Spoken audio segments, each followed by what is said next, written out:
Bonjour et bienvenue sur On casse la croûte. Alors aujourd'hui on vous propose une recette de petits pains vapeur farcis à la viande. Donc ces petits pains vapeur, on les appelle en mandarin les baozi, j'espère bien le prononcer.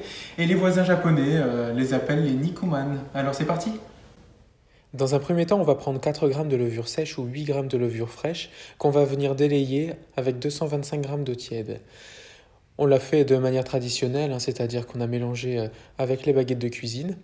Donc une fois que vous avez mélangé votre levure avec l'eau, vous transvasez dans le bol du robot. Vous allez venir mettre la farine petit à petit. Et pareil, on prend les baguettes ou une cuillère en bois et puis on vient mélanger un petit peu. On ajoute la farine petit à petit. L'idée c'est d'y aller progressivement avec la farine. Vous verrez en mélangeant, la pâte elle change de consistance, elle prend ce qu'on appelle du corps. Donc on va continuer de mélanger un peu avant de pouvoir la travailler à la main et de former une boule.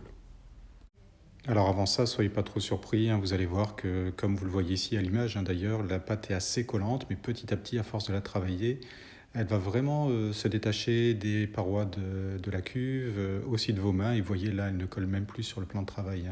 Elle est facile, vraiment facile à travailler. Donc là, on l'étire un peu. Là encore, c'est une manière de la pétrir, de lui donner du corps.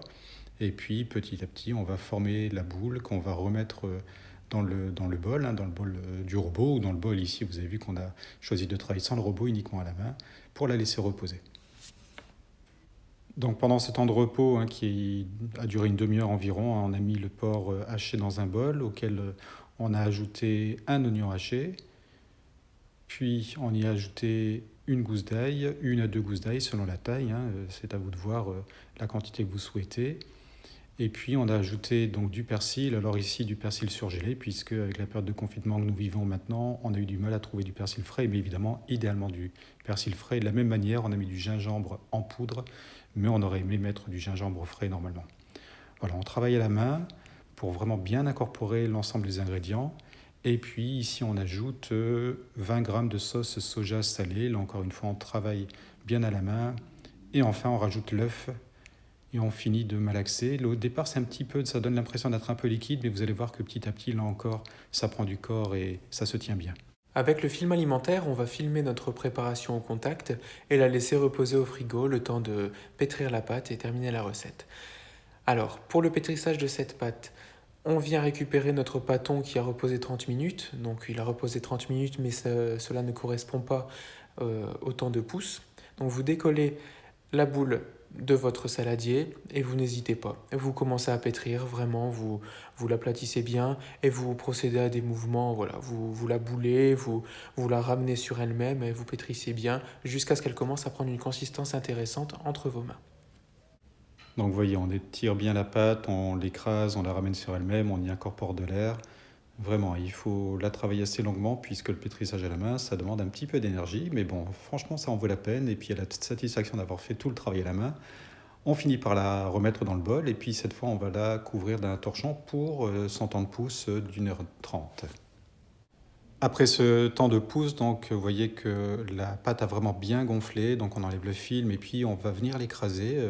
La première impression, c'est que la pâte est collante, mais en fait non, vous allez voir qu'elle n'accroche pas au doigt ni au plan de travail. Vous voyez qu'elle se décolle assez facilement du bol.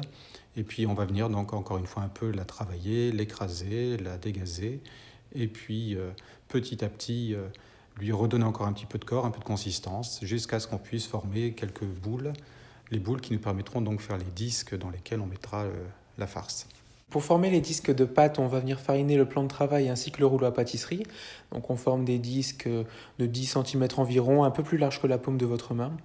Et ensuite, on viendra déposer une belle quantité de farce au centre de la pâte. Et donc n'hésitez pas à en mettre vraiment, vraiment beaucoup.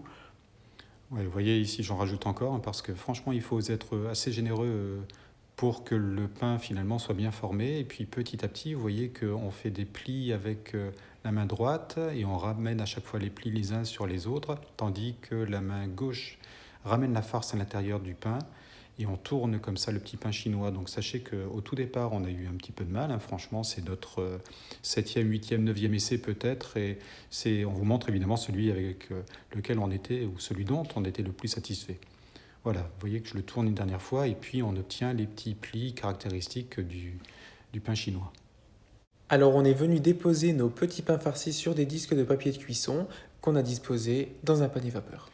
Et donc on a mis ça pendant un quart d'heure au-dessus d'une eau frémissante, pas bouillante. Et au bout d'un quart d'heure, on a encore attendu 5 minutes sans ouvrir le couvercle. Donc là, c'est au bout de 20 minutes qu'on ouvre le couvercle et vous voyez le résultat des pains. On espère que la recette vous a plu. En tout cas, nous, on est assez contents du résultat. On a quand même réussi à obtenir les petits plis traditionnels du pain farci chinois. Et à la découpe, on voit que la farce, elle est belle, elle sent très très bon, on a hâte d'y goûter. On a également une jolie mie, un bon pain, on a hâte. Et comme il nous restait un petit peu de viande, on a aussi réalisé autre chose, parce que s'il vous reste de la farce, plus de viande que de pâte à pain. Un petit peu de vin italien, du concentré de tomate, sel et poivre, et puis on passe ça 20 minutes à 200 degrés. Bon appétit! À bientôt!